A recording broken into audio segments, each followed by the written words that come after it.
पुणे जिल्हा सहकारी गृहनिर्माण संस्था आणि अपार्टमेंट महासंघाचा हा पिंपळे सौदागरमधला सहकार दरबार हा 77वा सहकार दरबार आहे।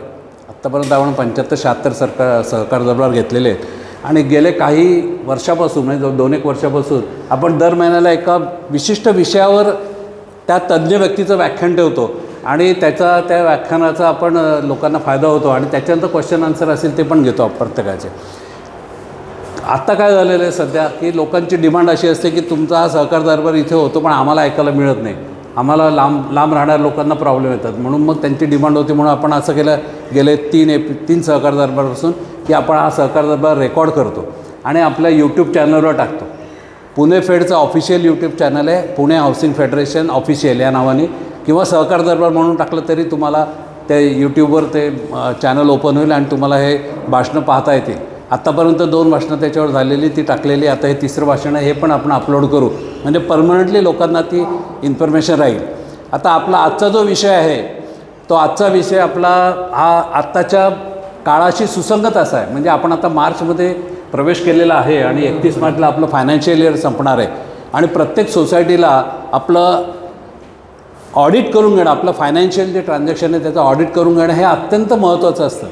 तुम्हाला फक्त माहितीसाठी म्हणून सांगतो की केवळ सोसायटीने ऑडिट केलं नाही किंवा ऑडिट केलं तरी त्याचा दोषदुरुस्ती अहवाल म्हणजे ओ रिपोर्टमध्ये जे रेक्टिफिकेशन ऑडिटचं करत असतं ते केलं नाही, म्हणून पुण्यामधल्या 200 सोसायट्यांना, कमीत कमी 200, त्याच्यापेक्षा जास्त आहे, सगळी संख्या अजून गोळा झाली नाही, तर इतक्या लोकांना उपनिबंधकांनी नोटिसच पाठवलेल्या आहेत की तुम्ही ऑडिट केलं नाही, ऑडिट सबमिट केलेलं नाही किंवा दोषदुरुस्ती अहवाल म्हणजे फॉर्म ओ सबमिट केलेलं नाही, तर तुमची सोसायटी डिरजिस्टर का करू नये किंवा मॅनेजिंग कमिटीला 6 वर्षासाठी डिबार का करू नये, अशा पद्धतीने त्यांनी नोटीस द्यायला सुरुवात केलेली आहे। त्यामुळे ऑडिट हा आणि ऑडिटचं सबमिशन होणं हा फार महत्त्वाचा विषय आहे आणि मार्च आता जवळ आलेला आहे। लवकरच मार्च संपला की आपल्याला एप्रिलमध्ये या सगळ्या गोष्टी कराव्या लागतील, आपल्याला ते टाईम टेबल फॉलो करावं लागेल, कारण 30 सप्टेंबर ही आपली ॲन्युअल जनरल बॉडी मिटिंग घ्यायची लास्ट डेट आहे। त्याच्या आत आपल्याला ॲन्युअल जनरल बॉडी मिटिंग घ्यायची, त्याच्या आधी आपला ऑडिट रिपोर्ट तयार झाला पाहिजे, तो मॅनेजिंग कमिटीने अप्रूव्ह करायला पाहिजे, तर ती प्रोसेस सगळी फॉलो करायची आपल्याला। आणि त्याच्यात जर कोणाच्या काही शंका असतील, अडचणी असतील तर त्याच्यात कोणाला डिस्टर्बन्स होऊ नये किंवा त्यांना त्याच्यात सुरळीत त्यांचं काम चालावं याच्यासाठी आपण आपले चार्टर्ड अकाउंटंट इंद्रजित कल्याणकर यांचं व्याख्यान ठेवलेलं आहे। इंद्रजित कल्याणकर हे वेगवेगळ्या विषयात प्रॅक्टिस करतात पण ते कोऑपरेटिव्हमध्ये पण प्रॅक्टिस करतात। अनेक कोऑपरेटिव्ह हाऊसिंग सोसायट्यांचं ऑडिट ते करत असतात, त्यांना गायडन्स करत असतात आणि त्यांना ज्या काय अडचणी येतील, फायनान्स संबंधीच्या ज्या अडचणी येतील त्या अडचणींमध्ये ते मदत करत असतात। आणि त्याच उद्देशाने आपण या सहकार दरबारमध्ये मागच्या वर्षी त्यांना बोलवलं होतं, मागच्या वर्षी आपण त्यांचं व्याख्यान ठेवलेलं होतं आणि त्या व्याख्यानाचं PPTची आपण नंतर PDF करून सगळ्यांना पाठवली होती। आता आजसुद्धा जे व्याख्यान होईल ते तर तुम्हाला यूट्यूबवर पाहताच येईल, पण शिवाय आपण त्याची PDF करून पाठवू। आणि यांची स्वतःची कल्याणकर सरांची स्वतःची एक कंपनी आहे, त्या कंपनीच्या मार्फत ते काम करत असतात। त्यांचं ऑफिस जरी पुण्यामध्ये असलं तरी ते राहायला पिंपळे सौदागरमध्ये आहेत, त्यामुळे पिंपळे सौदागरमधल्याही सोसायट्यांना ते पूर्णपणे मार्गदर्शन करत असतात। कुठलीही अडचण आली तुम्हाला तर ते मार्गदर्शन करायला कायम तयार असतात। अतिशय कोऑपरेटिव्ह, लोकांना मदत करायची इच्छा असलेलं आणि आपल्याला जे ज्ञान आहे त्या ज्ञानाचा लोकांना कसा फायदा होईल, जास्तीत जास्त फायदा होईल याच्यासाठी ते कायम उत्सुक असतात, कार्यरत असतात आणि त्या अजिबात कुठल्याही प्रकारचा कंटाळा करत नाही आणि म्हणून आपण त्यांना या सहकार दरबारमध्ये या विषयावर बोलण्यासाठी बोलवलं आहे। मी आता कल्याणकर सरांना विनंती करतो की त्यांनी त्यांचं व्याख्यान सुरू करावं। त्यांच्या व्याख्यानामध्ये ते बहुतेक फायनान्स संबंधीचे, ऑडिट संबंधीचे, अकाउंट संबंधीचे आणि टॅक्सेशन संबंधीचे हे सगळे विषय कव्हर करतील। पण तुमचे काही प्रश्न असेल तर लिहून ठेवा, आपण भाषणानंतर ते कव्हर करू। धन्यवाद। कल्याणकर सर। सर्वात आधी दिलगिरी व्यक्त करतो 2 मिनिटासाठी, कारण उशीर झाला आपल्याला कार्यक्रम चालू करण्यासाठी। आणि दुसरं म्हणजे मला इथे बोलल्याबद्दल सरांचे धन्यवाद, फेडरेशनचे पण धन्यवाद। मागच्या वर्षी पण आपण हाच कार्यक्रम केला होता आणि आपण त्याच्यामध्ये आता यावर्षी आणखीन काही नवीन गोष्टी आणायचा प्रयत्न केलेला आहे। मागचं PPT बऱ्याच लोकांकडे असलंही आता आपण ह्यावेळेसचं जे PPT आहे थोडंसं जरा वेगळ्या पद्धतीने करायचा प्रयत्न केलेला आहे आणि यातनं तुम्हाला एक तर आकलन व्हावं की कशा पद्धतीने अकाउंट्स मेंटेन करायला पाहिजे, तुम्हाला समजायला हवं की कशा पद्धतीने ऑडिटसाठी रेकॉर्ड तयार करायला पाहिजे आणि ऑडिटरकडच्या एक्सपेक्टेशन तुम्ही काय ठेवल्या पाहिजेत। बऱ्याच वेळेला काय होतं, सोसायटीला ऑडिटरने रिपोर्ट दिला, तो रिपोर्ट घेता आणि हाच रिपोर्ट बरोबर आहे असं धरून चालतात। बऱ्याच वेळेला असं होतं की पुष्कळ वेळेला ऑडिटरकडनं पण काही चुका होऊ शकतात, असं नाही की ऑडिट झालं म्हणजे सगळं बरोबर आहे। त्यामुळे तुम्ही ती गोष्ट पण लक्षात घ्यायला पाहिजे की तुम्हाला ऑडिटरकडनं काय एक्सपेक्टेड आहे।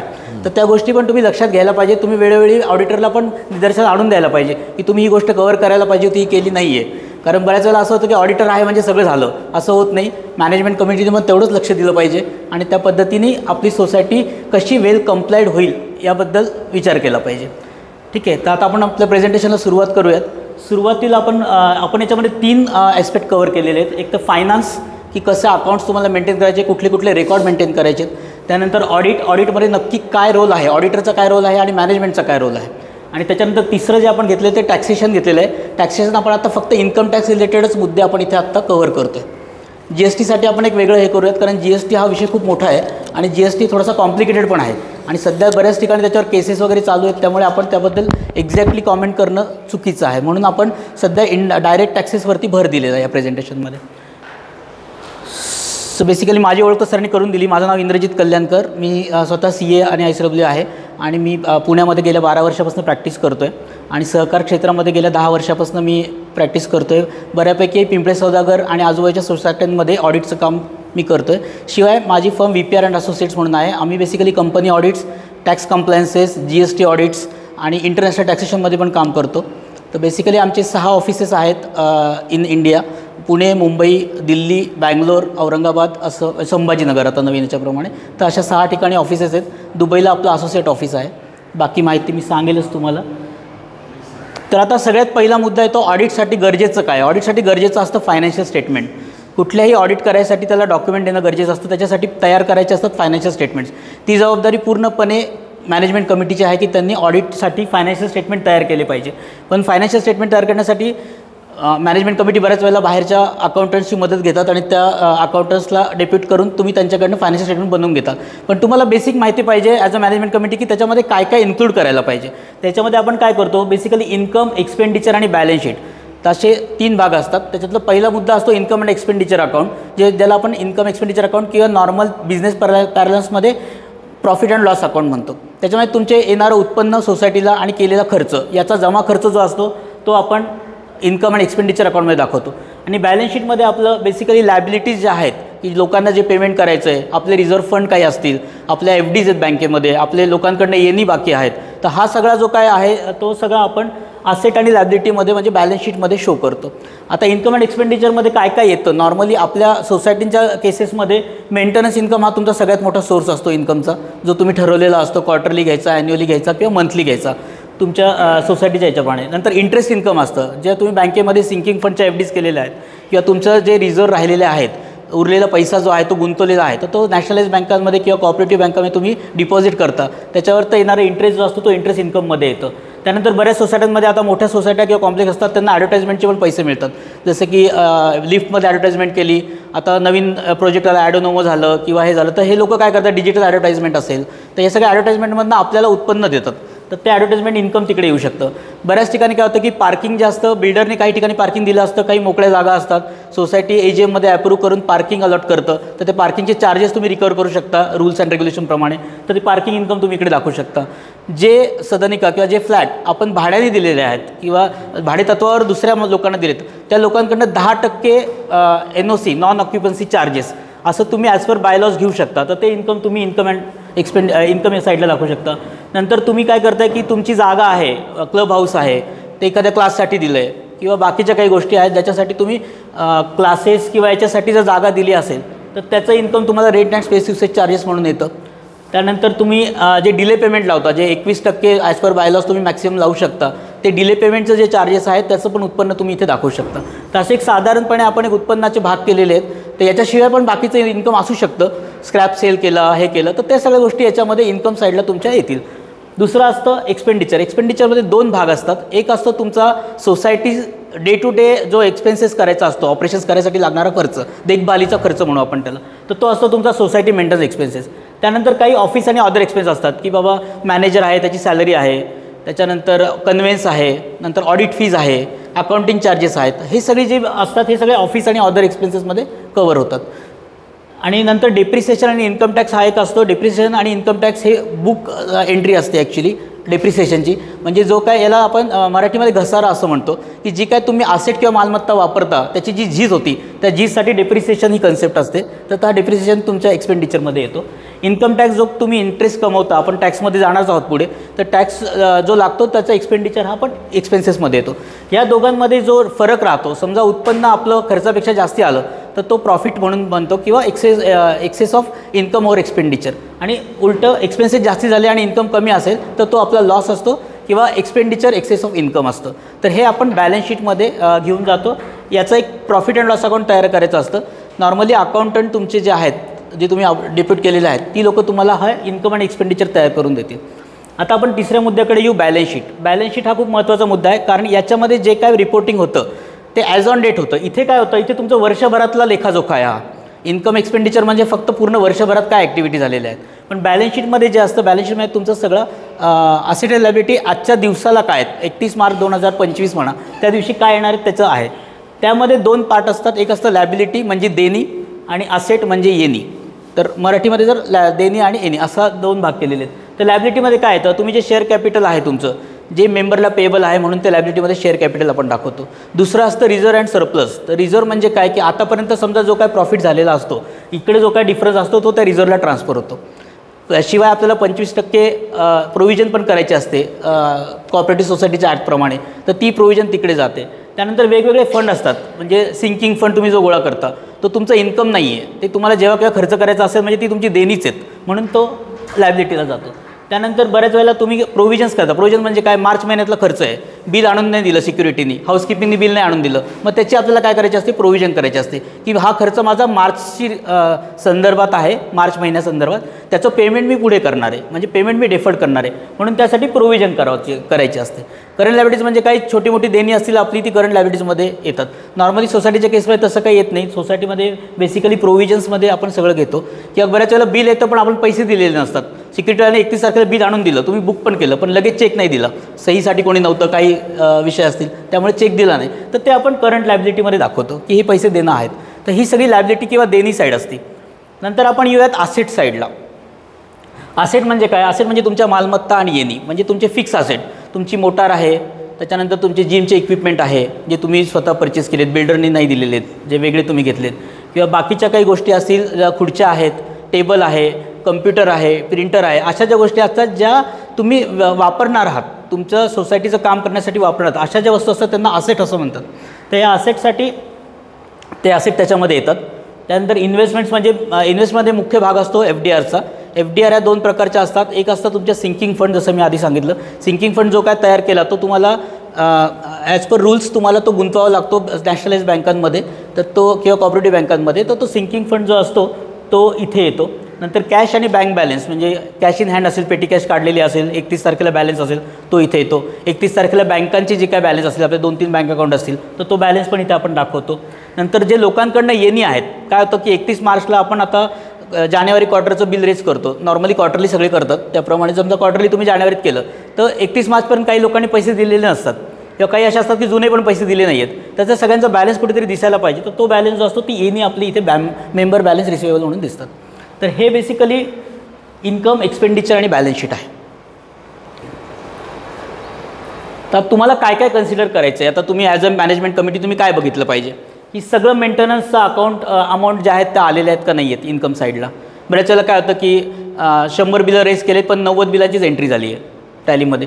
मग तुम्ही काय करायला पाहिजे, मागच्या क्वार्टरमध्ये किती होतं, मागच्या वर्षामध्ये किती होतं, जरी तुमचं इन्कम जर वाढलं नसेल किंवा मेंटेनन्स तेवढाच असेल तर तो बरोबर मॅच होतो आहे का, तर हे तुम्ही ऑडिटरला किंवा तुमच्या अकाउंटंटला विचारलं पाहिजे की मागच्या क्वार्टरमध्ये किती रुपये होते, 10 लाख रुपये, मग या क्वार्टरमध्ये 9 लाख का बरं दिसतात मेंटेनन्सला, ते 10च दिसायला पाहिजे, कारण मेंटेनन्स सहसा बदलत नाही. मेंटेनन्स हा कंटिन्यू वर्षभर तरी कंटिन्यू असतो, किंवा बदलला असेल तर तुम्हाला ते कारणं माहिती पाहिजेत, तर ते तुम्ही बघायला पाहिजे. नंतर इंटरेस्ट सर्टिफिकेट आपण घ्यायला पाहिजे बँकांकडनं, कारण इंटरेस्टची अमाऊंट आपल्याला कुठे दिसत नाही, कारण ॲक्रूड इंटरेस्ट असतो, तो काय करतात, जमा करतात बँकांमध्ये आणि परत रिइन्व्हेस्ट करतात. तर त्या वर्षभरात आपल्याला किती इंटरेस्ट मिळाला, तर हे कुठनं मिळेल, तर आपल्या मॅनेजरला बँकेमध्ये पाठवायचं, त्यांना सांगायचं की बॅलन्स कन्फर्मेशन आणि इंटरेस्ट सर्टिफिकेट आम्हाला द्या. याच्यामध्ये TDSचा पण एक पार्ट असतो, म्हणजे काय करते बँक आपल्या इंटरेस्टमधनं टॅक्स पण डिडक्ट करते, तर ते सर्टिफिकेट आणि इंटरेस्ट सर्टिफिकेट तुम्ही त्यांच्याकडनं मागवलं पाहिजे. नंतर 31 तारखेला बँकेमध्ये किती बॅलन्स आहे त्याचं बॅलन्स सर्टिफिकेट मागवलं पाहिजे, जे ऑडिटसाठी गरजेचं आहे. तर ह्या गोष्टी तुम्हाला 31 मार्च नंतर साधारण एप्रिल महिन्याच्या पहिल्या आठवड्यात तुम्ही या गोष्टी करायला पाहिजे. त्यानंतर फ्लॅट ओनरची लिस्ट पाहिजे. बऱ्याच वेळेला काय होतं की NOC चार्जेस म्हणजे जे आपण म्हणतो भाडेतत्त्वावर दिलेले सदनिका आहेत ते अपडेट होत नाहीत. तर त्या झाल्यात का नाही झाल्यात ते चेक केलं पाहिजे की NOC चार्जेस जेवढे यायला पाहिजे होते तेवढे आलेत का. मागच्या क्वार्टरमध्ये काही नवीन फ्लॅट जे आहेत ते भाड्याने गेलेत का, त्यांच्याकडे NOC बरोबर वसूल केलेत का. काही ठिकाणी उलटंही होऊ शकतं की भाडेकरू जाऊन स्वतः मालक राहायला आला आहे, मग त्याचं NOC कमी पण करायला पाहिजे, तेही केलं आहे का. कारण नुसतं जास्ती लावलं आणि तो नाही आला तोपर्यंत करायचं नाही, हे काय बरोबर नाही आहे. म्हणजे तुम्ही ते सगळं हे करायला पाहिजे, लॉप्रमाणे जायला पाहिजे की ओनर आणि ऑक्युपन्सीची लिस्ट तुमच्याकडे 31 मार्चची तयार पाहिजे. त्यानंतर तुमचे वाउचर आणि स्टेटमेंट. वाउचर म्हणजे काय, एक्सपेन्सेस जे आहेत त्याचे वाउचर्स, प्रत्येक एक्सपेन्सला वाउचरला हे तुम्हाला डॉक्युमेंटरी एव्हिडन्स त्याच्यासोबत पाहिजे. बिल पाहिजे, बिल नसेल तर निदान ज्याला पैसे तुम्ही पेड केले त्याची सही पाहिजे वाउचरवरती. प्रत्येक वाउचर हे मॅनेजमेंट कमिटीची जबाबदारी आहे, चेअरमन सेक्रेटरी जरी त्याच्यापैकी 2 लोकांनी तरी त्याच्यावर सही केली पाहिजे. प्रत्येक बिल हे अप्रूव्ह झालं पाहिजे. कोणी अप्रूव्ह करायचं हे तुम्ही मॅनेजमेंट कमिटीमध्ये ठरवायला पाहिजे की बाबा एवढ्या रुपयापर्यंतचा एक्सपेन्सेस कोणी अप्रूव्ह करायचा, 5,000पर्यंत कोणी, 5 ते 10 किती, 10 ते 15 किती, असे SODs जे म्हणतो आपण, सेग्रिगेशन ऑफ ड्युटीज, त्या तुम्ही करून त्याप्रमाणे ते वाउचर्स सगळे तुम्ही अप्रूव्ह केले पाहिजेत. आणि अप्रूव्ह केलेले वाउचर विथ एव्हिडन्सेस तुम्ही फाईलला लावून ठेवायला पाहिजे. कॅश एक्सपेंडिचर जर असेल तर 1500च्या वरती केलं असेल त्याचं रिझन लिहून ठेवायला पाहिजे. कारण आपल्याला 1500 रुपयाच्या वरती खर्च करता येत नाही कॅशमध्ये, मग का केला त्याचं रिझन पाहिजे. तर ते सगळं तुम्हाला इथे तुम्ही वाउचर आणि स्टेटमेंट रेडी करायला पाहिजे. पुढे आपण गेलो, आता हे तर सगळं आपल्याला सॉफ्टवेअर देतं बऱ्यापैकी. समजा बरेच लोक टॅली वापरतात किंवा आता आजकाल नो ब्रोकरहूड आलं आहे, मायगेट आलं आहे, अपार्टमेंट अड्डा आलं आहे, अशी पुष्कळशी सॉफ्टवेअर पण बाजारात आलेले आहेत.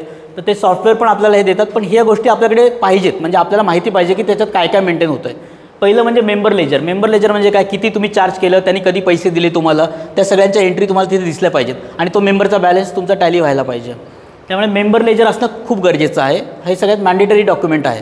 जर कुठल्या सॉफ्टवेअरमध्ये तुम्हाला ती मेंबरची लिस्ट कुठल्याही दिवशी काढता आली पाहिजे की ॲज ऑन डेट तुम्हाला मेंबरचा बॅलन्स किती आहे आणि त्याचे ट्रान्झॅक्शन्स तुम्हाला कुठल्याही क्षणी काढता आले पाहिजे. कुठल्या मेंबरने जर तुम्हाला एन्क्वायरी केलं तर तुम्हाला ते सांगता आले पाहिजे, तुम्हाला म्हणा, तुमच्या अकाउंट्स टीमला म्हणा.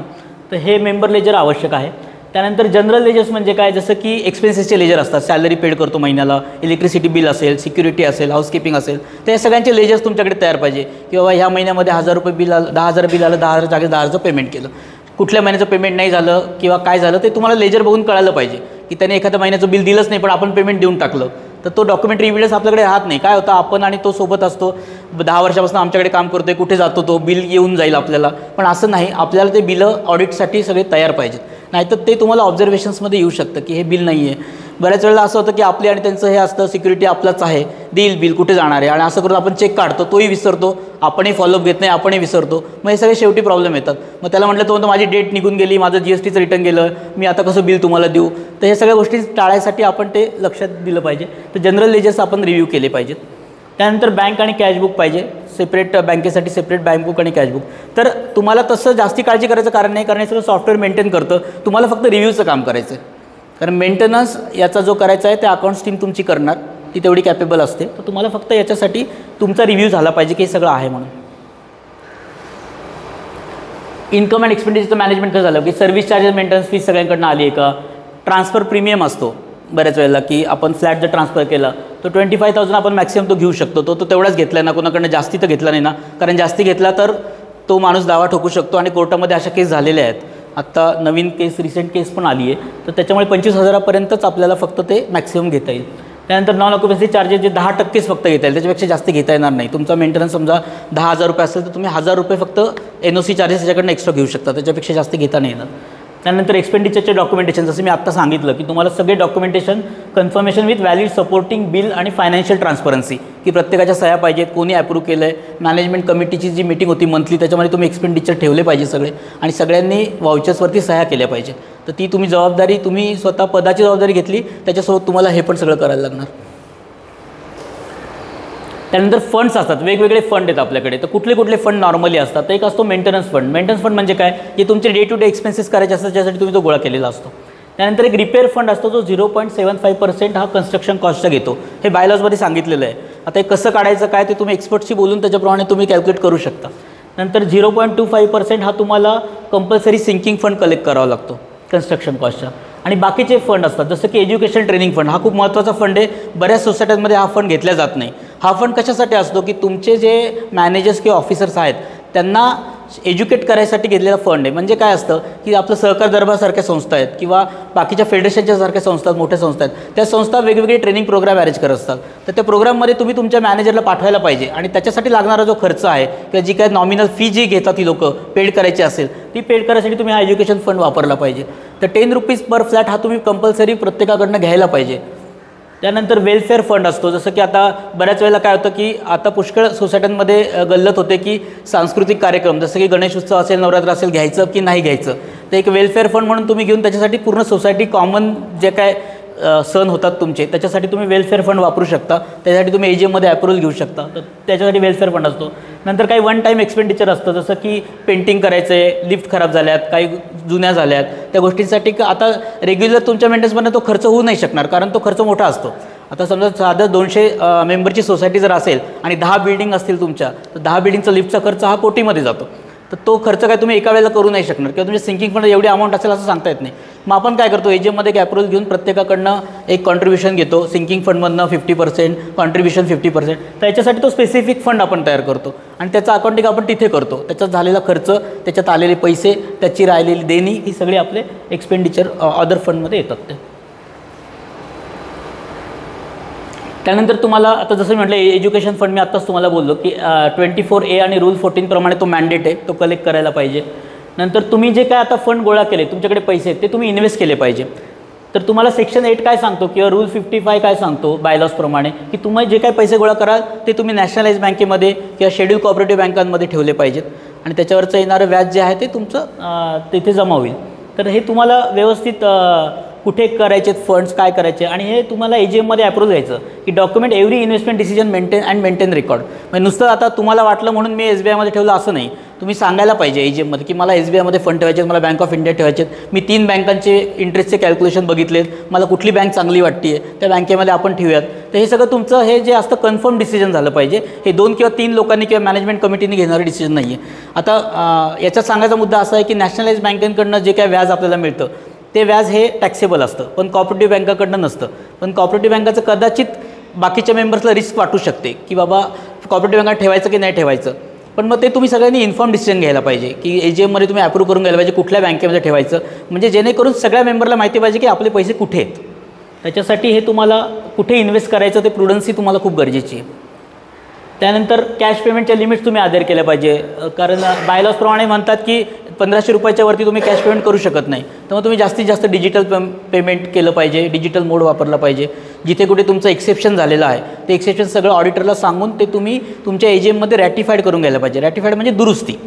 तर ती दुरुस्ती तुम्ही करून घ्यायला पाहिजे की बाबा माझ्या 10 ट्रान्झॅक्शन होत्या ज्या अनअवॉइडेबल कंडिशन आहे, प्लंबर आला, पाईप फुटला, ऐन वेळेवर मला त्याला 5000 रुपये द्यावंच लागले, तो काय थांबायला तयार नाही आहे. तर अशा वेळेला तुम्हाला ते पैसे खर्च करावंच लागतात. खर्च करण्याबद्दल काही नाही पण ते सगळं रॅटिफाईड करून घ्यायला पाहिजे. म्हणजे हे सगळ्या लोकांना माहिती पाहिजे की बाबा हे 5000 रुपये या प्लंबरसाठी या कामासाठी त्यावेळेला दिले गेले होते. तर हे तुम्ही ऑडिट रिपोर्टमध्ये तुमच्या जे वेगवेगळे शेड्यूल असतात त्याच्यामध्ये हे रिपोर्ट झाले पाहिजे. ते झालेत की नाही ते तुम्ही ऑडिटरला विचारायला पाहिजे की 1500 रुपयाच्या वरती मी समजा 50 खर्च केले होते वर्षभरात, तर ते 50 माझे इथे दिसायला पाहिजे आणि ते तुम्ही AGMमध्ये रॅटिफाय करून O फॉर्ममध्ये टाकायला पाहिजे. आता जसं मी आत्ता तुम्हाला म्हटलं की एज्युकेशन ट्रेनिंग फंडचा पर्पज काय, मी हा एक स्लाईड एक्स्ट्रा घेतली तुमच्यासाठी खास की एज्युकेशन अँड ट्रेनिंग फंड जो आहे तो काय करतो की कोऑपरेटिव्ह प्रिन्सिपल प्रमोट करतो, एनहान्स अवेअरनेस राईट, कुठले आपल्याला हक्क आहेत कुठले नाही आहेत, मॅनेजरला कसं काम करायचं त्याला गाईड करतो. नंतर फायनान्शियल लिटरसी देतो तो की तुम्हाला फायनान्शियली गाईड करतो की कुठे इन्व्हेस्ट करा कुठे करू नका. म्हणजे यांचे जे प्रोग्राम होतात एज्युकेशन रिलेटेड तर ते तुम्ही जर अटेंड केलं तर तुम्हाला याच्यात फायदा होऊ शकतो.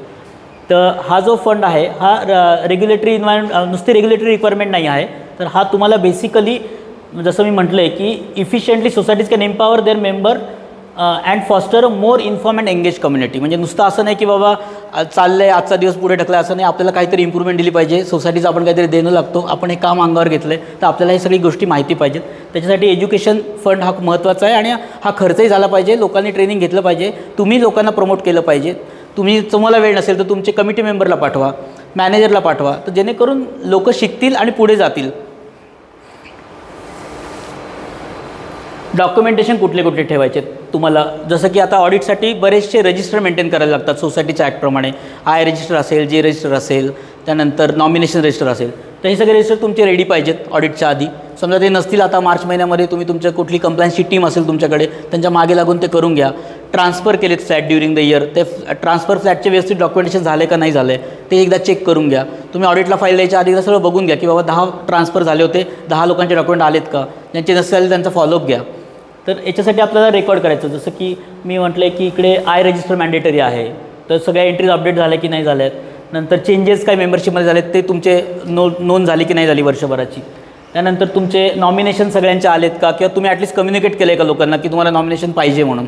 कारण बऱ्याच वेळेला काय होतं, कोणाची इच्छा नसेल नॉमिनेशन द्यायची, तर तुम्ही ते लोकांपर्यंत पोहोचलं पाहिजे की तुम्हाला नॉमिनेशन गरजेचं आहे आणि नॉमिनेशन फॉर्म आले आहेत, त्याचे रजिस्टर मेंटेन केलेले आहेत की नाही.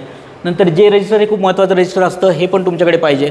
जे रजिस्टरमध्ये तुमचे आता समजा एखादा सभासद आहे तो इथे राहत नाही आहे, पण त्याचा जो करंट ॲड्रेस आहे तो त्या जे रजिस्टरमध्ये मेंटेन केलेला पाहिजे. कारण उद्या तिथे चोरी झाली, काही प्रॉब्लेम झाला, त्याला कम्युनिकेट कसं करायचं, तुमच्याकडे नंबर नसेल तर पोलीस कंप्लेंट तुम्ही करायला गेल तर ते आधी तुम्हाला जे रजिस्टर आहे का नाही ते विचारणार, त्याच्यामध्ये कुठला ॲड्रेस आहे, मग त्या ॲड्रेसवरती ते कम्युनिकेट करणार. तर त्याच्यासाठी जे रजिस्टर हे आवश्यक आहे. बऱ्याच लोकांना माहिती नाही, सोसायटी म्हणजे मेंबर्सला पण माहिती नाही आहे आणि कमिटीला पण माहिती नाही की हे रजिस्टर किती आवश्यक आहे. पण हे रजिस्टर खूप महत्त्वाचं आहे, हे तुम्ही करायला पाहिजे. त्यानंतर प्रोक्युरमेंट जेव्हा तुम्ही करता तेव्हा तुमचं काय तुम्ही काळजी घेतली पाहिजे. जसं की टेंडर प्रोसेस असेल की टेंडर मोठ्या कामासाठी टेंडर बोलवले पाहिजे. नंतर कॉन्ट्रिब्युशन कलेक्शन मोठ्या प्रोजेक्टसाठी करायचं असेल तर ते तुम्ही कॉन्ट्रिब्युशन कलेक्शन केलं पाहिजे. कोटेशन घ्यायला पाहिजे मोठ्या कामांसाठी, 3 लोकांचे ॲटलिस्ट कोटेशन आले पाहिजे, त्याचं इव्हॉल्युशन झालं पाहिजे, कमिटी मिटिंगमध्ये ठेवल्या गेले पाहिजे. आणि तुम्ही जे काय डिसिजन घ्याल ते मिनिट बुकमध्ये मिनिटाईज करा, लिहून ठेवा. म्हणजे त्याचं कुठे हे नको की ती नोंद असली पाहिजे की आपण जे डिसिजन घेतलं ते इन्फॉर्म डिसिजन आहे. त्यानंतर प्रोजेक्ट कन्सल्टंट जिथे गरजेचं असेल तिथे, जसं की मी म्हटलं पेंटिंग करायचं आहे पूर्ण बिल्डिंगला, तर प्रोजेक्ट कन्सल्टंट अपॉइंट करा सगळ्यांचं, त्याच्यामुळे तुमचाही फायदा होऊ शकतो. लिफ्ट करायची असेल रिडेव्हलप तुम्हाला, तर तिथे तुम्ही रिपेअरसाठी प्रोजेक्ट कन्सल्टंट घेऊ शकता. तर यांच्या सर्व्हिसेस ही लोकं अवेलेबल आहेत मार्केटमध्ये आणि हे घेण्यापासून तुम्हाला सोसायटी कायदा कुठेही अडवत नाही. तर ह्या लोकांची मदत तुम्ही घ्या. तुम्ही जेवढे प्रोफेशनल इन्व्हॉल्व कराल तेवढं तुमच्या सोसायटीसाठी पण चांगलं आहे आणि तुम्ही तेवढे डिसिप्लिन पण राहाल. आता आपण ऑडिटकडे येऊयात. आता हे सगळं फायनान्स रिलेटेड होतं की काय काय बनवायला पाहिजे, काय काळजी घ्यायला पाहिजे, कुठले डॉक्युमेंट द्यायला पाहिजे. आता हे डॉक्युमेंट घेऊन करायचं काय, तर हे सगळं आपल्याला ऑडिटरला द्यायचे. तर ऑडिटर हा काय आहे फक्त की ऑडिटर काय करणार, तुमचं ऑडिट करून घेणं गरजेचं काय. कारण प्रत्येकाचं म्हणणं आहे की ऑडिट नाही झालं, ऑडिट नाही झालं. ऑडिट का बरं गरजेचं आहे, कारण याच्यासाठी 4 मुद्दे आपण मांडलेले आहेत. पहिलं काय की कंप्लायन्स जे आहे ते वेल कंप्लाइड जर तुम्ही असाल तर तुम्हाला कुठलेही पुढे जाऊन कुठलेही सिरियस इम्प्लिकेशन येत नाही. जसं सरांनी सांगितलं की ऑडिट रिपोर्ट सबमिट नाही केला तर कमिटी डिबार होऊ शकते, तर ते सिरियस इम्प्लिकेशन आहे. तर हे इम्प्लिकेशन निघू नये म्हणून तुम्हाला कंप्लायन्स करणं गरजेचं आहे. नंतर ट्रस्ट आणि ट्रान्सपरन्सी, तुमच्यावरती मेंबरने विश्वास टाकला आहे, सगळ्या मेंबरच्या बिहाफवरती तुम्ही काय काम करताय, तर तुम्ही जर ऑडिट रिपोर्ट प्रोव्हाइड केला तर जी ट्रस्ट आणि ट्रान्सपरन्सी आहे तुमच्यावरचा विश्वास जो आहे तो अधिक दृढ होतो. त्यानंतर लिगल रिक्वायरमेंट, आता बायलॉजप्रमाणे जर बघितलं आपण तर 151 153मध्ये ऑडिट करून घेणं कंपल्सरी, ऑडिटच्या प्रोव्हिजन्स ते सगळं दिलेलं आहे. त्यामुळे ऑडिट करून घेणं खूप गरजेचं आहे, लिगल रिक्वायरमेंट आहे. त्यानंतर जर नाही केलं तर काय होतं, जसं सरांनी राईटली आत्ता मेन्शन केलं की manage committee failing to comply the face stringent punishment including disqualification and being barred for 1 full term, म्हणजे 5 वर्ष कोणाला उभं नाही राहता येणार, 5 वर्षासाठी डिबार्ड व्हाल तुम्ही. आणि आता सर जसं म्हणतात की सोसायटी पण रजिस्टर करायची पॉवर त्यांच्याकडे आली आहे, तर ते पण ते करू शकतात. त्यामुळे ऑडिट करून घेणं हे खूप गरजेचं आहे. आता ऑडिट कोणी करायचं याच्यासाठी पण हे आहे. तर ऑडिटरसाठी आपल्याकडे 3 मुद्दे असतात. एक असतो पहिला, तुम्ही स्वतः AGMमध्ये ऑडिटरचे कोट मागवा आणि AGMमध्ये तुम्ही संधी लेखापालाचं अपॉइंटमेंट करा आणि ऑडिटर म्हणून त्याला अपॉइंट करून त्याचं जे काय तुम्ही रिझॉल्युशन म्हणतो आपण ठराव, तो ठराव तुम्ही DDR ऑफिसला, तुमच्या कन्सर्न DDR ऑफिसमध्ये सबमिट करा. ही झाली एक प्रोसिजर. दुसरं असतं की तुम्ही जर हे केलं नाही तर DDR ऑफिस म्हणजे रजिस्टर ऑफिस जे आहे ते तुम्हाला सर्टिफाईड ऑडिटरच्या लिस्टमधनं, इम्पॅनल जे ऑडिटर असतात त्यामधनं एखादा ऑडिटर अपॉइंट करून तुमच्याकडे तो पाठवू शकतो. तर ते एक असतं. आणि तिसरं जे असतं ते फार क्वचित होतं की तुमच्या मेंबरनी तक्रार केली किंवा एखाद्या ऑडिटर विरुद्ध तक्रार झाली तर DDR ऑफिस स्वतःच्या गव्हर्नमेंटचे जे त्यांचे एम्प्लॉईज आहेत त्यांच्या थ्रू ऑडिट करून घेतो. तर या 3 प्रकारे ऑडिटरची अपॉइंटमेंट होते. तर नॉर्मली बऱ्याचशा सोसायटी ह्या पहिल्या यानेच जातात, पहिल्या वेनी, कारण AGMमध्ये जातात, AGMमध्ये हे करून चार्टर्ड अकाउंटंट्सला अपॉइंट करून त्यांच्याकडनं ऑडिट करून घेतात. आणि दुसरं बघायचं सगळ्यात महत्त्वाचं की जो काही तुम्ही ऑडिटर अपॉइंट कराल, नुसत्या CA अपॉइंट करून चालत नाही, तो इम्पॅनल्ड असला पाहिजे. बऱ्याच वेळेला काय होतं की चार्टर्ड अकाउंटंट आहे, माहिती आहे, यांची प्रॅक्टिस आहे, हे करतात, पण त्यांची इम्पॅनलमेंट जर नसेल कॉपरेटिव्ह डिपार्टमेंटमध्ये तर ते ऑडिट ग्राह्य धरल्या जात नाही. त्यामुळे इम्पॅनलमेंट ऑडिटर असणं खूप गरजेचं आहे. त्यासाठी तुम्हाला लिस्ट दिलेली आहे साईटवरती तर तुम्ही तुमच्या ऑडिटरला सांगू शकता की त्या लिस्टमधला मला तुझा नंबर सांग, नाव सांग, तरच तुम्ही अपॉइंटमेंट द्या. बऱ्याच वेळेला गैरसमज असे होतात की माझ्या ओळखीचा ऑडिटर आहे, CA आहे, मी दिलं काम, पण तो ऑडिटर एम्पॅनल्ड नसतो. तर ती काळजी मात्र तुम्ही प्रत्येक वेळी घ्यायला पाहिजे ऑडिटर अपॉइंट करताना. मागे घे. आता किती दिवसात झालं पाहिजे ऑडिट? तर मी असं म्हटलं की the society must appoint a statutory auditor from the panel approved by the government, state government, जे इम्पॅनल ऑडिटर आहेत ते. Audit must be completed within 6 months from the end of the financial year. म्हणजे 1 April ते 30 सप्टेंबरच्या मध्ये audit complete झालं पाहिजे. कारण 6 महिने आपले 30 सप्टेंबरला संपतात. त्याच्या आधी कुठल्याही परिस्थितीत ते झालंच पाहिजे ऑडिट कंप्लीट. ते त्याच्याही आधी व्हायला पाहिजे, कारण नोटीससाठी तुम्हाला 21 दिवसाचा वेळ ठेवावा लागतो. त्यामुळे तुम्हाला साधारणपणे तुमची जी तारीख आहे ती ऑडिटरला तर सांगितलं 31 जुलैपर्यंतच ऑडिट कंप्लीट करून द्या. 31 जुलैच तारीख आहे ऑडिटरसाठी, पण हे कमीत कमी 6 महिन्यात तरी व्हायलाच पाहिजे. आणि the committee is responsible for the rectification report within 3 months from the receiving of audit report. Audit report आल्यापासून ओ फॉर्म तुम्ही 3 महिन्याच्या आत द्यायला पाहिजे. नेक्स्ट, आता ऑडिटर काय असतं? तर ऑडिटचा स्कोप असतो की जी काय तुम्ही इन्फॉर्मेशन द्याल त्याच्यावरती तो त्याचं मत देणार, जनरल रिमार्क देणार की त्याला काय काय ऑब्झर्वेशन्स वाटलेत किंवा कसं आहे ते. नंतर मॅनेजमेंटची जबाबदारी काय आहे की तुम्हाला सगळे त्याला फायनान्शियल्स प्रोव्हाइड करायचे अलॉंग विथ इन्फॉर्मेशन. आणि त्याच्यानंतर इंटरनल कंट्रोल तुमचे आहेत का नाही ते तुम्ही स्वतः आधी चेक करायचे, मग त्याला सांगायचे. आणि ऑडिटरची जबाबदारी आहे की कुठे काय म्हणजे एक्सपेन्सेस सगळे सपोर्टिंग लावले आहेत का, काय क्वेरीज असतील त्या डिस्कस करून कसं तुम्हाला इम्प्रूव्ह करता येईल त्याचे सजेशन्स ऑडिटरने द्यायला पाहिजे. नुसते ऑब्झर्वेशन काढून उपयोग नाही, त्याच्या आधीच त्यांनी सजेशन्स पण द्यायला पाहिजेत की तुमचं हे चुकलेलं आहे, तुम्ही याच्यासाठी हा मुद्दा घ्यायला पाहिजे की 5,000च्या वरती खर्च केला आहे तुम्ही किंवा 1500च्या वरती, त्यासाठी तुम्ही काय करायला पाहिजे. तर हे त्या ऑडिटरने तुम्हाला एज्युकेट केलं पाहिजे, जेणेकरून पुढच्या वर्षी तुमच्याकडनं त्या चुका होणार नाही. नॉर्मली ऑडिटर काय करतो, ऑडिट रिपोर्ट त्याचा तयार करून हे एक ओपिनियन तुम्हाला देतो. हे स्टँडर्ड ओपिनियन नॉर्मली असतं की तुम्ही जे काय फायनान्शियल्स आहेत ते ट्रू अँड फेअर व्ह्यू देत आहेत आणि ॲक्सेप्टेड अकाउंटिंग प्रिन्सिपल्स सगळे तुम्ही फॉलो केलेले आहेत. तर असं एक ऑडिट रिपोर्टमध्ये हे एक तुम्हाला कॉमनली आढळेल सगळीकडे की हा ऑडिट रिपोर्ट जे देतात त्याच्यामध्ये हे ओपिनियन ऑडिटरचं असतं. त्यानंतर हा एक स्टॅट्युटरी रिपोर्ट जो आहे तो सेक्शन 81 प्रमाणे कंपल्सरी केलेला आहे. याच्यामध्ये 5 पार्टमध्ये तुम्हाला हा रिपोर्ट द्यावा लागतो, 5 भागामध्ये, की सगळ्या प्रोव्हिजन्स तुम्ही फॉलो केल्या आहेत का नाही केल्या आहेत. त्यानंतर काही तर फ्रॉड किंवा इम्प्रॉपर हे तर नाही आहेत, इम्प्रॉपर आणि इनरेग्युलर पेमेंट केले नाही आहेत ना, ऑडिटरला त्याच्या याच्यावरनं जर काय वाटलं तर तो या 5 भागामध्ये रिपोर्ट करू शकतो. की बाबा कोणाकडनं पैसे नाही आले तर तुम्ही ते बॅड डेट म्हणून राईट ऑफ तर नाही केलेत ना, किंवा तर त्या सगळ्या गोष्टी याच्यामध्ये येतात. मुवेबल आणि इमूवेबल प्रॉपर्टी आणि अदर असेटची लिस्ट दिली आहे का नाही दिली आहे. नंतर कुठले जर तुम्ही त्याच्यामध्ये फ्रॉड किंवा काही झालं असेल तर हे तुम्हाला इथे रिपोर्ट करायला लागतं. तर हे सगळं रिपोर्टिंगसाठी हे ऑडिटरसाठी कन्सर्न आहे, पण काय येऊ शकतं ऑडिटरमध्ये तर ह्या 5 भागामध्ये तो ऑडिट रिपोर्ट तुम्हाला देतो. आता डॉक्युमेंट कुठले कुठले द्यायचे, सोसायटी रजिस्ट्रेशन झालं आहे का नाही झालं आहे, कन्व्हेन्स डीड केलं आहे का नाही केलं आहे, तर याची इन्फॉर्मेशन तुम्हाला ऑडिटरला द्यायला पाहिजे. नंतर स्ट्रक्चरल ऑडिट जर गरजेचं असेल, केलेलं आहे का नाही केलं त्याचा रिपोर्ट आला आहे का. इलेक्शन जर ड्यू असतील तर इलेक्शन कधी झालेत मागचे, आता कधी आहेत पुढे ड्यू, त्याची इन्फॉर्मेशन तुम्ही ऑडिटरला द्यायला पाहिजे. ही सगळी इन्फॉर्मेशन तुमच्याकडे हँडी अवेलेबल पाहिजे. तुम्हाला स्वतःला माहिती पाहिजे की ही सगळी इन्फॉर्मेशन आपल्याला ऑडिटच्या वेळेला लागणार आहे. तर या सगळ्या गोष्टी तुम्ही ऑडिटरला द्यायला पाहिजे. त्यानंतर मीटिंग होत आहेत की नाही होत आहेत, कारण ऑडिटर काय करतो तुमचे मिनिट्स बुक जे आहेत ते पण चेक करतो. त्याच्यामध्ये काय आहे की प्रत्येक महिन्यामध्ये एक तरी कमिटी मीटिंग व्हायला पाहिजे कमीत कमी, तर ती झाली आहे का नाही झाली आहे. त्यानंतर मिनिट्स त्याचे प्रॉपरली बनवलेत का नाही बनवलेत. नंतर अटेंडन्स एन्फोर्समेंट काय होतं, नुसती मीटिंग होते लोक येतच नाहीत. 8 लोक असतात 10 लोक असतात कमिटीमध्ये, त्यातला एखादा येतो तो फक्त म्हणतो मीटिंग घेऊ मीटिंग घेऊ, ह्या संडेला घेऊ पुढच्या संडेला घेऊ, असं करत करत तो महिना निघून जातो. असे 2-3 महिने जातात आणि त्या मीटिंग होत नाहीत. तर त्याच्यासाठी तुम्ही थोडंसं अटेंडन्स एन्फोर्समेंट पण केलं पाहिजे लोकांना की नाही तुम्ही आलं पाहिजे, नाहीतर तुम्हाला कमिटीमध्ये राहता येणार नाही किंवा काहीतरी त्याला हे करायला पाहिजे. आजकाल कमिटीमध्ये राहता येणार नाही म्हटल्यावर त्यांना आणखीन आनंद होईल, पण तसं नाही. तर त्यामुळे आपण तेही बघायला पाहिजे की त्यांना एवढे फोर्स नाही करायचं की ते निघून जातील, पण तुम्ही त्यांना अवेअर करा की यायला पाहिजे आणि करायला पाहिजेत, कारण हे शेवटी लॉ आहे, लॉ आपण अवॉइड केलाच पाहिजे.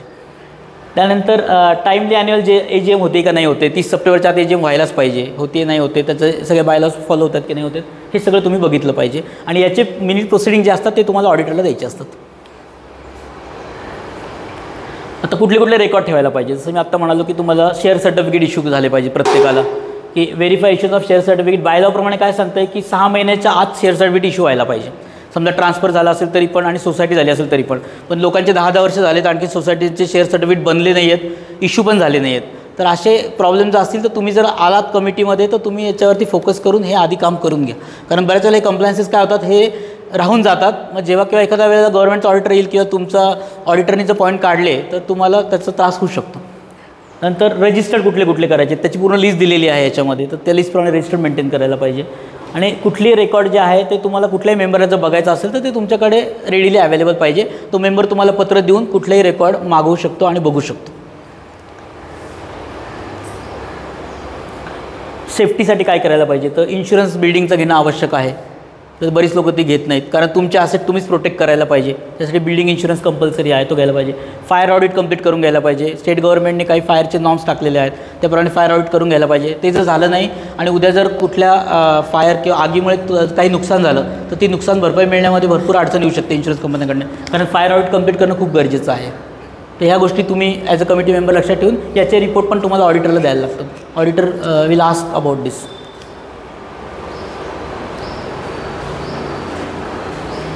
बेसिकली आता मी काय केलं आहे की काही ऑडिटचे काय काय ऑब्झर्वेशन असतात ते एक्झाम्पल्स काही दिलेत की कुठले कुठले ऑब्झर्वेशन नॉर्मली ऑडिटर्स देतात. की जसं की आता मी जसं म्हटलं, society directly to conduct at least 1 managing committee meeting. मी आता डिस्कस केलं की एक तरी मीटिंग व्हायला पाहिजे.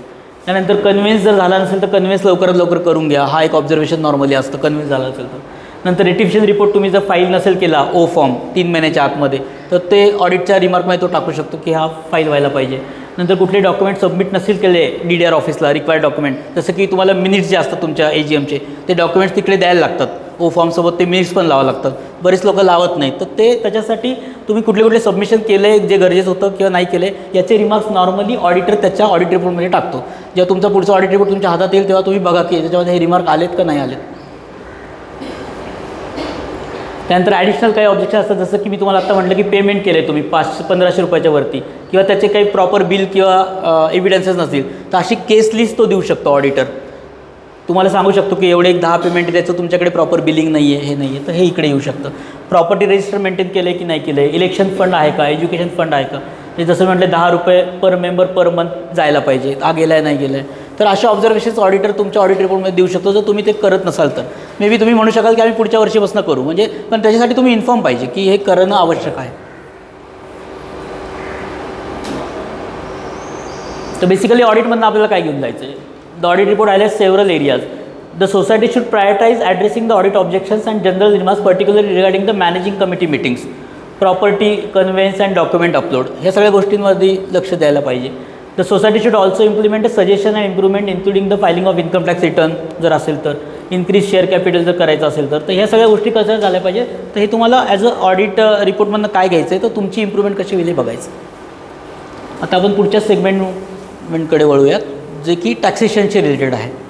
आता इन्कम टॅक्स, बऱ्याच जणांना वाटतं की इन्कम टॅक्स सोसायटीला ॲप्लिकेबलच नाही आहे, पण असं नाही आहे. पिंपरी सौदागरमधल्या कमीत कमी 4 सोसायटीज आत्ता मला माहिती आहेत की ज्यांनी 2012, 13, 13, 14, 14, 15चे रिटर्न नाही भरले म्हणून त्यांना नोटीस आलेल्या आहेत.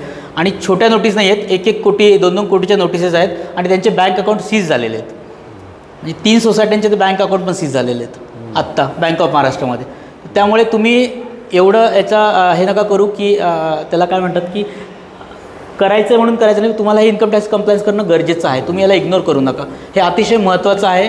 आणि आता जे नवीन सिस्टम आलेलं आहे, जे त्यांनी AI इम्प्लिमेंट केलेलं आहे इन्कम टॅक्स डिपार्टमेंटनी किंवा इन्फोसिसनी जे AI इम्प्लिमेंट केलं आहे, प्रत्येक पॅन जे तुमच्या बँक अकाउंटला अटॅच आहे त्या प्रत्येक पॅनची इन्फॉर्मेशन इन्कम टॅक्सकडे जाते आणि त्या बेसिसवरती इन्कम टॅक्स ऑफिसर नोटीस काढतात.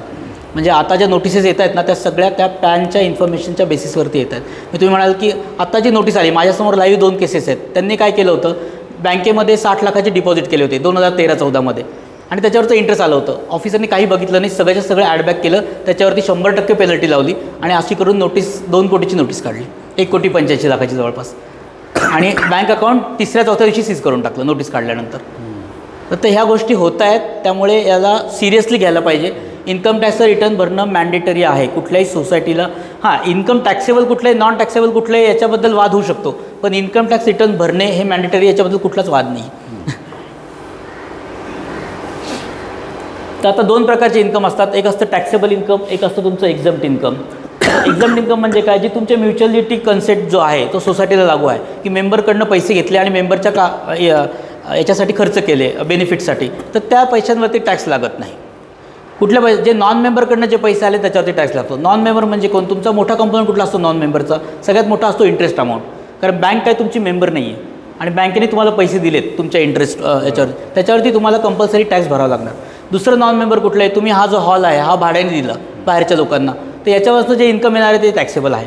तुम्ही बाहेरचा गॅलरी जो पोर्च आहे तो पोर्च तुम्ही स्टॉल लावायसाठी दिला, कॅनोपी लावायला दिला एखाद्या माणसाला, तो तुमचा मेंबर नाही आहे, तर त्याच्यावरती टॅक्स लागणार. तर टॅक्सेबल इन्कममध्ये जे इन्कम मेंबरच्याकडनं येत नाहीत, मेंबरशिवाय जे काही इन्कम येतात ते सगळे टॅक्सेबल इन्कम असतात. आणि जे मेंबरकडनं आलेले इन्कम आहे ते सगळं नॉन टॅक्सेबल इन्कम असतं.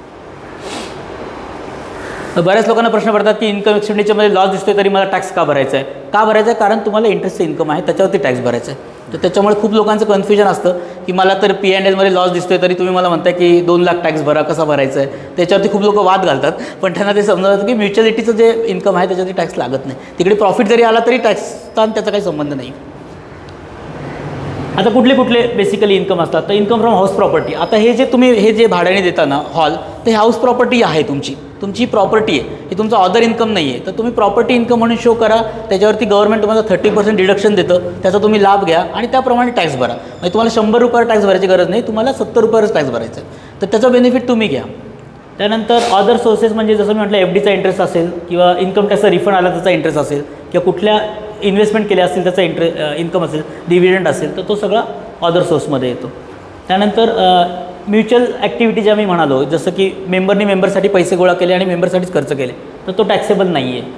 त्यानंतर बिझनेस इन्कम म्हणजे कुठला, की ॲडव्हर्टाइजमेंट आहे, बोर्डिंग आहे, मोबाईल टॉवर आहेत, याच्यापासून जे येणारे इन्कम आहे ते तुमचं बिझनेस इन्कम म्हणून तुम्ही ट्रीट करू शकता आणि त्याच्या अगेन्स्ट एक्सपेंडिचर तुम्ही क्लेम करू शकता. जसं की मोबाईल टॉवर आहे, मोबाईल टॉवर मेंटेन करायला समजा तुम्हाला हाऊसकीपिंगचा एखादा स्टाफ लागला, तर त्याचा खर्च तुम्ही त्या इन्कमच्या अगेन्स्ट ॲडजस्ट करा, तर ते तुम्ही इथे करू शकता. तर ते तुम्ही बिझनेस इन्कम दाखवा आणि त्याच्या अगेन्स्ट खर्च करा.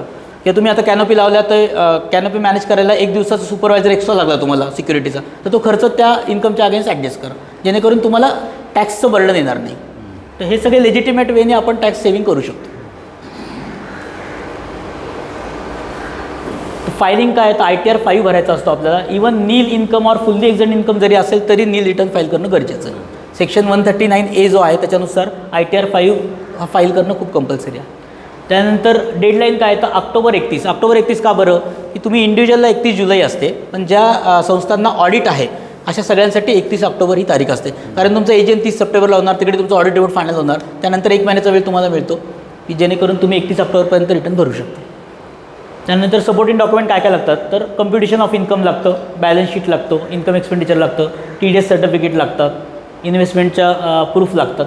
तर या सगळ्या गोष्टी आपल्याला, जसं तुम्ही सॅलरीचं इन्कम टॅक्स भरता, तुम्ही फॉर्म 16 देता, तसं इकडे 26 years द्यावा लागतो. बँक आपल्याला फॉर्म 16A देते TDSचा, तर तो आपल्याला द्यायला लागतो. तर या सगळ्या गोष्टी लागतात. तर हे तुमचे जे CA असतील किंवा जे अकाउंट टीम असेल त्यांना सगळ्या गोष्टी माहिती असतात. ते तज्ज्ञ लोक तुम्हाला याच्यात मदत करून तुमचं रिटर्न फाईल करून देतील. फक्त ते फाईल करून घ्यायचं हे तुमचं काम आहे. कसं करायचं हे त्यांची काळजी आहे. तर कॉमन डिस्प्यूट काय आहेत, म्हणजे आता टॅक्सचे इश्यूज चालू आहेत. आता थोडं टेक्निकल आहे, मी थोडंसं समजून सांगतो. काय आहे की आता मागच्या 2 वर्षापूर्वी सगळ्यांना इन्कम टॅक्सची नोटीस आली की तुम्ही जे काही इंटरेस्ट इन्कम आहे जे कॉपरेटिव्ह बँकांकडनं तुम्हाला मिळाले त्याचं एक्झम्पशन तुम्हाला घेता येणार नाही. तर अशी सगळ्यांना त्यांनी नोटीस काढली. मध्ये एक हायकोर्टाचं डिसिजन आलं ज्यांनी ती नोटीस सगळ्यांच्या स्क्वॅश ऑफ झाल्या. पण ते ATP2चं एक्झम्पशन घेता येतं का नाही घेता येतं हे महत्त्वाचं आहे. आता बऱ्याच लोकांना काय होतं की बरेच लोक नॅशनलाइज बँकांमध्ये ठेवतात आणि त्याचं इंटरेस्ट पण क्लेम करतात. ते चुकीचं आहे.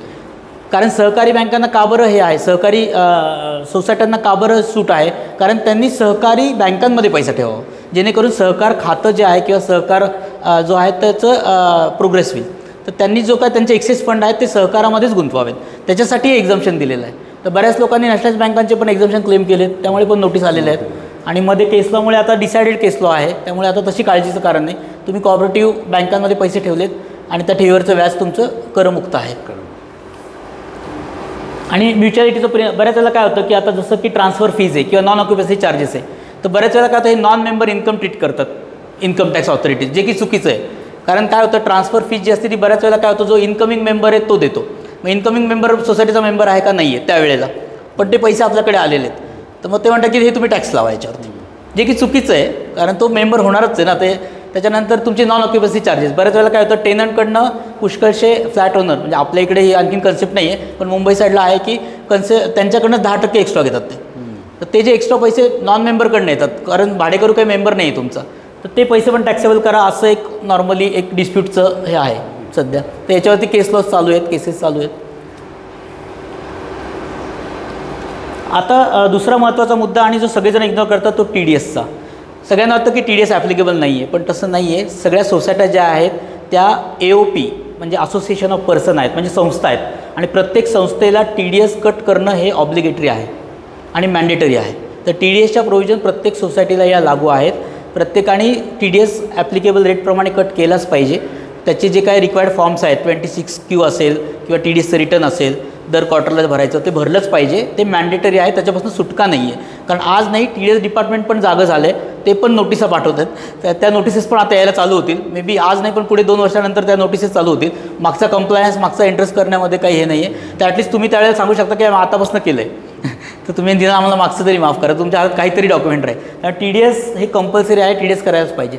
तर सोसायट्यांमध्ये म्हणजे हाऊसिंग सोसायटीमध्ये नॉर्मली 2 सेक्शन ॲप्लिकेबल होतात. एक असतो तुमचा 194C. 194C म्हणजे काय, जे कॉन्ट्रॅक्टर आहे. कॉन्ट्रॅक्टर म्हणजे काय, हाऊसकीपिंगवाला. तो तुमचा कॉन्ट्रॅक्टर आहे, तुम्ही त्याला कॉन्ट्रॅक्ट दिला आहे हाऊसकीपिंग कर. नंतर सिक्युरिटीवाल्याला पण तुम्ही कॉन्ट्रॅक्ट दिला की तू सिक्युरिटी दे, किंवा स्विमिंग पूल मेंटेनन्स असेल. तर हे सगळ्या लोकांना तुम्ही कॉन्ट्रॅक्ट बेसिसवरती, किंवा अकाउंटंट आहे तुमचा, ऑडिटर अकाउंटंट आहे, तर ते सगळे तुमचे कॉन्ट्रॅक्टर आहेत. तर त्याचा तुम्ही TDS कट केला पाहिजे. त्याचे काही थ्रेशोल्ड दिलेले आहेत की बाबा 1 लाखापर्यंत वर्षभरात जर जात असेल त्याचं पेमेंट, आणि वन टाईम 30,000च्या वरती बिल असेल तर काही ठिकाणी 1%, काही ठिकाणी 2%. तर ते तुम्हाला एक्सपर्ट तुम्हाला सांगेल कुठे 2% कट करायचा, कुठे 1% कट करायचा. पण हे तुम्ही करून घेणं गरजेचं आहे. नंतर तुम्ही जी CAला फी देता, किंवा जे अकाउंट्स डिपार्टमेंटला प्रोफेशनल फीज, वकिलाला फी देता, त्या फीजवरती पण जर 30,000च्या पुढे गेली तर तुम्हाला TDS 10% कट करणं गरजेचं आहे त्याचं. आणि त्याच्यानंतरच तुम्ही त्याला फी देऊ शकता आणि त्याचं रिटर्न भरायला पाहिजे. बऱ्याच वेळेला हे कमिटीचे लोक इग्नोर करतात आणि बऱ्याच वेळेला हे होत नाही कंप्लायन्सेस. तर हे होणं खूप गरजेचं आहे. त्यामुळे TDS हे ऑब्लिगेशन आहे आणि हे प्रत्येक संस्थेला लागू आहे. त्यामुळे TDS तुम्हाला करायलाच पाहिजे. TDSसाठी काय करायला पाहिजे, तर सगळ्यात पहिल्यांदा आपल्याला टॅनचं ॲप्लिकेशन करून घ्यायला पाहिजे. टॅन जसा आपला पॅन नंबर आहे तसा TDSसाठी एक वेगळा नंबर गव्हर्नमेंटने अलोकेट केला आहे, त्याला टॅन नंबर म्हणतात. TDS डिडक्टेड ॲट सोर्ससाठी तो नंबर असतो, ज्या नंबरला तुम्ही पैसे पे करू शकतात. TDSची प्रोसेस मी थोडक्यात सांगतो, जास्त डिटेलमध्ये जात नाही. काय होतं की प्रत्येक महिन्याच्या आता 1 लाखाचं बिल आलं सिक्युरिटीचं, त्याच्यावरती 1% तुम्हाला TDS कट करायचे 1,000 रुपये. ते 1,000 रुपये तुम्ही गव्हर्नमेंटला भरायचे. तर ते गव्हर्नमेंटला कसे भरणार तुम्ही, तर ह्या टॅनच्या अगेन्स्ट भरणार. तर हा टॅन नंबर टाकायचा आणि ते पैसे भरायचे. आणि जर 3 महिन्यानंतर एक रिटर्न जातं, त्या रिटर्नमध्ये तुम्ही त्या सिक्युरिटी एजन्सीवाल्याचा पॅन टाकायचं. आणि ते रिटर्न जे जातं ते ह्या टॅनच्या अगेन्स्ट जातं. जसं तुम्ही इन्कम टॅक्स रिटर्न भरता इयरली, तसं तुम्हाला क्वार्टरली 26Q म्हणून TDSचं रिटर्न भरणं गरजेचं आहे. तर त्याच्यासाठी टॅन नंबर असणं गरजेचं आहे.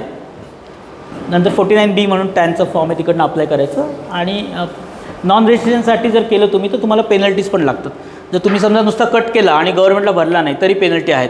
तुम्ही रिटर्न फाईल नाही केलं तर 200 रुपये पर डे पेनल्टी आहे जर तुम्ही रिटर्न फाईल नाही केलं तर. त्यामुळे हेवी पेनल्टीज आहे TDSसाठी. कारण TDS कट करणं आणि हे करणं गरजेचं आहे, आणि TDSचे रिटर्न भरणं पण खूप गरजेचं आहे.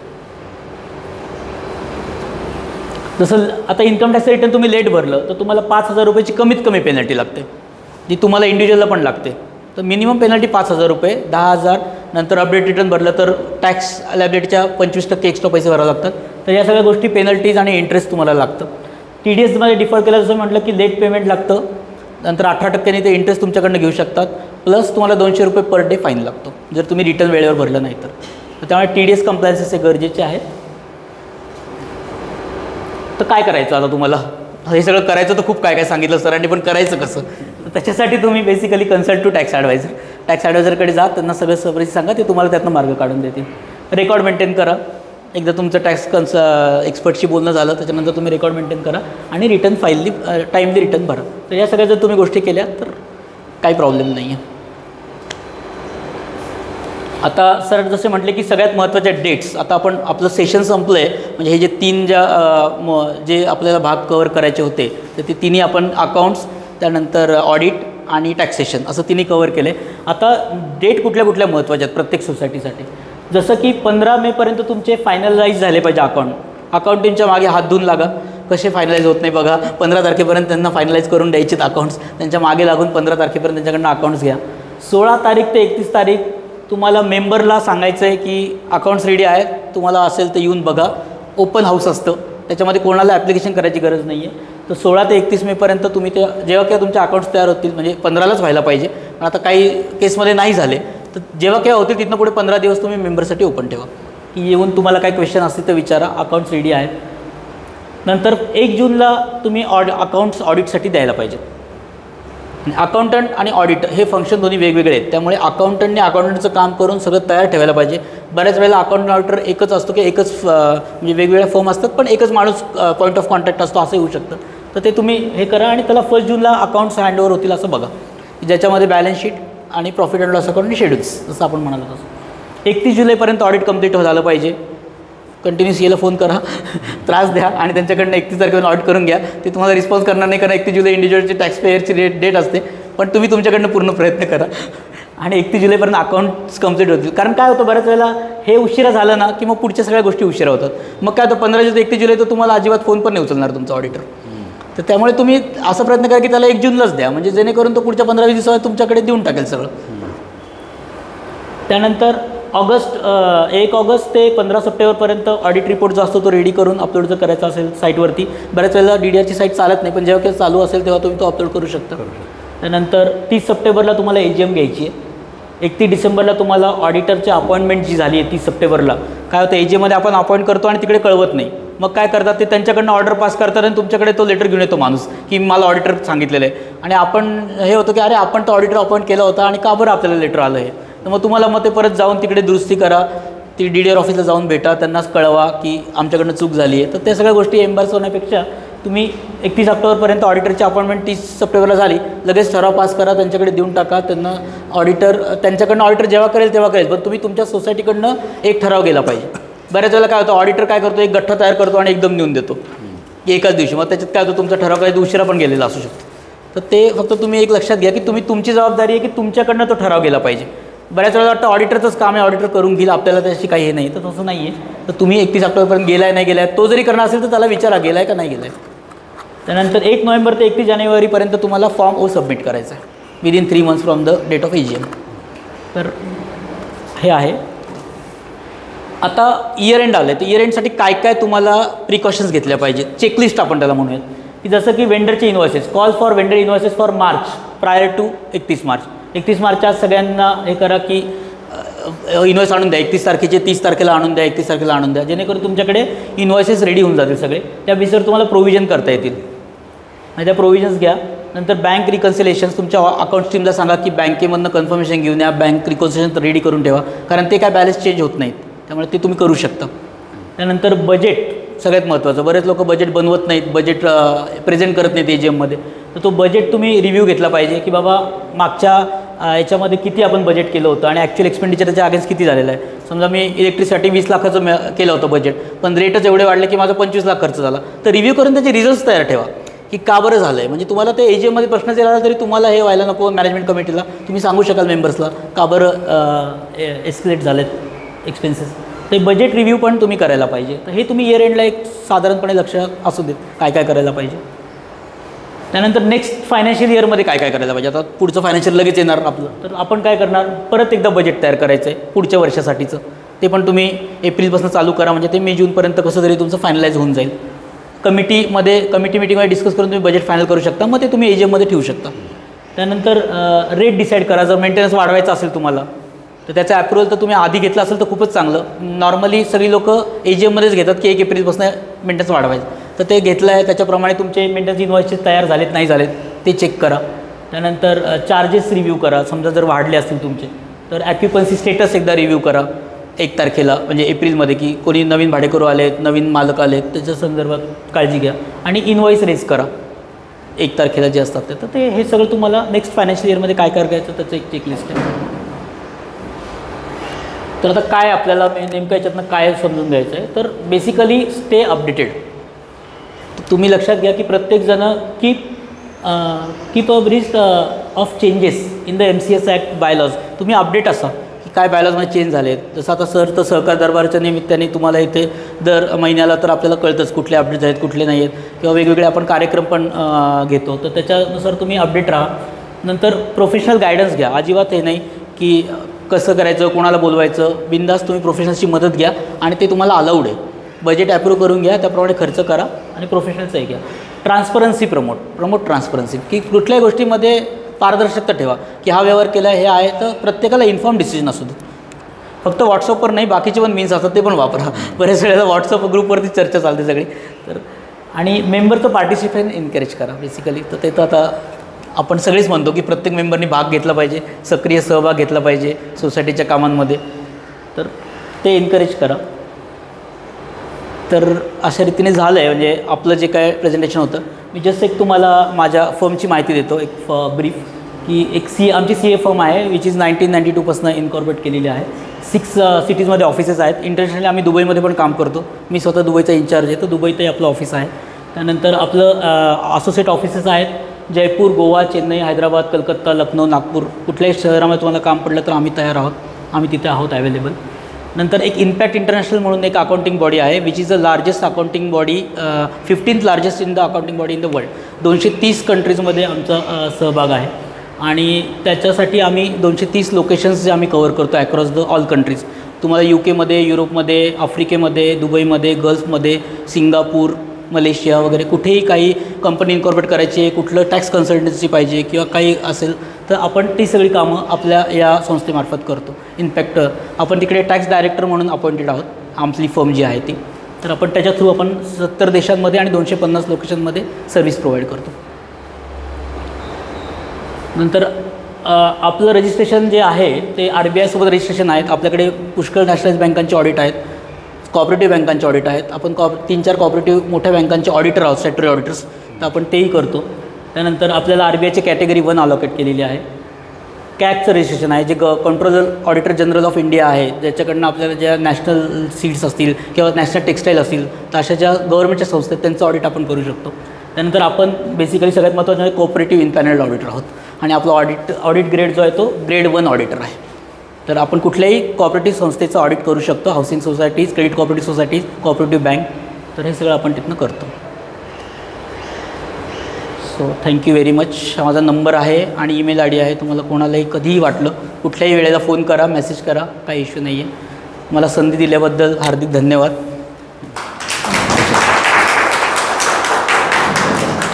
धन्यवाद कल्याणकर सर. अतिशय सोप्या भाषेमध्ये, अतिशय टेक्निकल विषय सोप्या भाषेत सांगितलेला आहे आणि अतिशय महत्त्वपूर्ण आहे. मी आधी सांगितलं होतं आणि आता सरांनी पण सांगितलं, मी परत हे सांगतो की आपली सोसायटी ही टॅक्सेबल आहेच, डेफिनेटली आहे, पण TDS डिडक्ट करणं ही सुद्धा आपली जबाबदारी आहे. तर ह्या 2 गोष्टींवर प्रत्येकाने लक्ष द्यावं आणि कुठल्याही प्रकारे अडचण आली तुम्ही सहकार दरबारमध्ये आम्हाला कॉन्टॅक्ट करू शकतात. आम्ही तुम्हाला त्याच्याबद्दल मदत देऊ किंवा टेक्निकल गोष्टी लागल्या तर तुम्हाला कल्याणकर सरसुद्धा केव्हाही अवेलेबल असतील, मदत करतील. आपण आता इथे थांबूया. आजचा हा सेशन आपण इथे थांबतो आहे आणि आता आपण नंतर रेकॉर्डिंग थांबवू आणि क्वेश्चन आन्सरला सुरुवात करू.